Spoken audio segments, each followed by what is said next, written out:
I'm Jack. I'm also a freshman at Staten Island Academy, and I've been a gamer for pretty much all of my life, and it's just a fun thing to do when you have pretty much nothing else to do. So I went through playing games all the time until one day I sort of reached this thing that there's sort of nothing. Well, things were sort of becoming repetitive. There were some new games out, but I decided, why not try and make my own, which was the next step up. And that's when I started using Flash to make games. And my game is, you could actually go on your laptops onto, I'll actually take you through the steps to extreme biology. I think the link on the Wikipedia. Oh, it's on Wikipedia?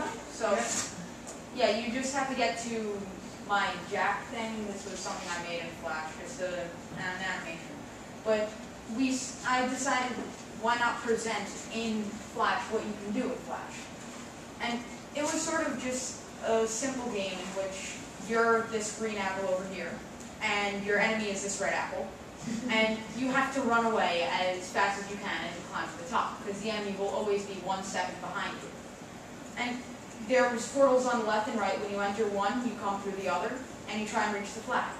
But I decided, why not also add some sort of thing that I can learn from this? And I decided to do this by having this sort of question at the beginning, which is, you'll have to click the square with the same color as the one immediately below. I wouldn't recommend doing this if you're distracted, but you press the button, and the color will appear in this black box. Green. Okay, it registered. The internet's just a little laggy.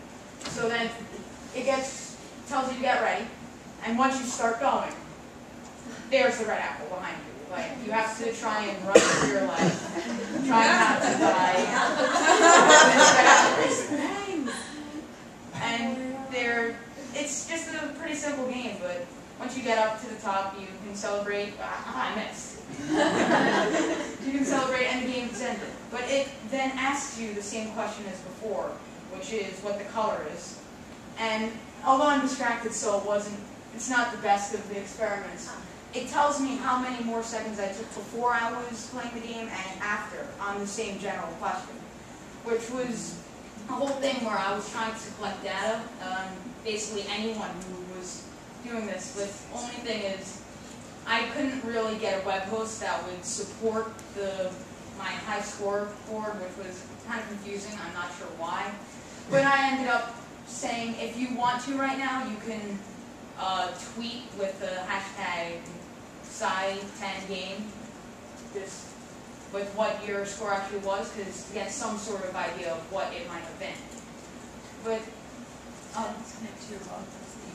I also did a blog post on video games in the brain, which is down here, and I made a different game called Motherboard Defense, in which it had the same basic concept. It was a game where you were something and you had to run away. But the only difference was, in this game I used math, and the question was, what's the answer to the question, basically. You have to press the number on the keyboard to move on.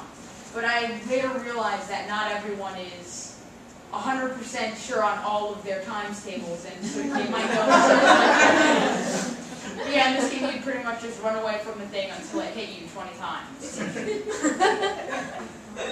It was pretty difficult, but after a little while it would eventually destroy you, as it's dying right now.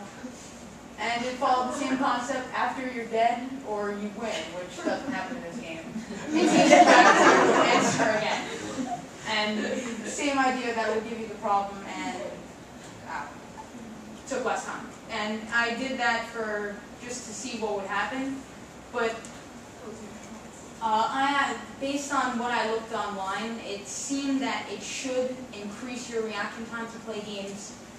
So before you play the game, it might be a little bit less than, it might take more time than after you play the game.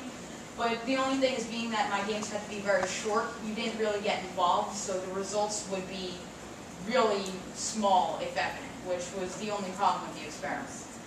But after that, I decided to make trees, because, I don't know, trees are kind of cool. And I created this program, another one in Flash, where when you press the button, it randomly goes through a program that creates a tree. So you would be able to create, just by pressing this button, trees. On this side, you would create trees also, but the only difference is these trees would be, the trees on the left are completely random, while the trees on the right are ordinary fractal trees, and they always split into two on the same angle once it knows its basis and its angle. And I went off of this and I decided to create this whole interface where you could put any angle you want, minimums, maximums, lengths of branches. So you would be an astronaut, by the way. And she's from NASA. Yeah.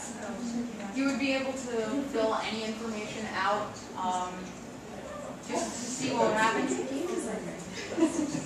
And you would be able to then get trees within the range of the data you gave it, both on the fractal side and the chaotic side, which is the same program except randomized. So these two trees that's here, although they look very different, are made with pretty much the same program, which is something I found pretty interesting. And there were just so many combinations that the same program could give, but weren't the same.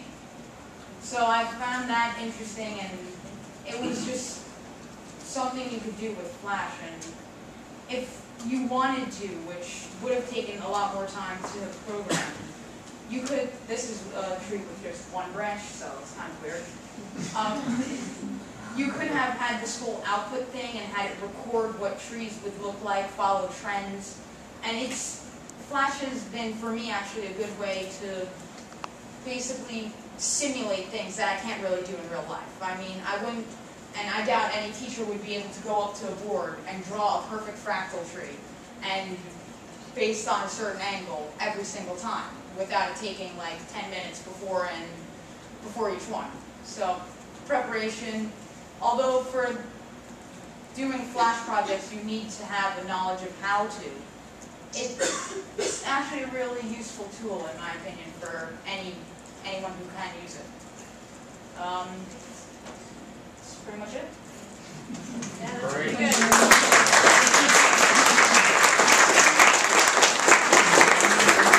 Anyone have any questions about it? Okay. It's not we have any questions, we're trying to There's understand. Did you bring your resume? And the great thing about his project too is he's able to implement it into the regular curriculum of learning science. So with the biology project, the blog, doing that, his whole hypothesis was computer gaming is good for a student. It increases their reaction time, their ability to retain knowledge. And so he created this test, and I actually was the one who told him to make the test short because I wanted you guys to have time to play it while we're doing this. So he realizes that having a longer game is going to increase your reaction time even more, and so it was a great job. Do we have any general questions?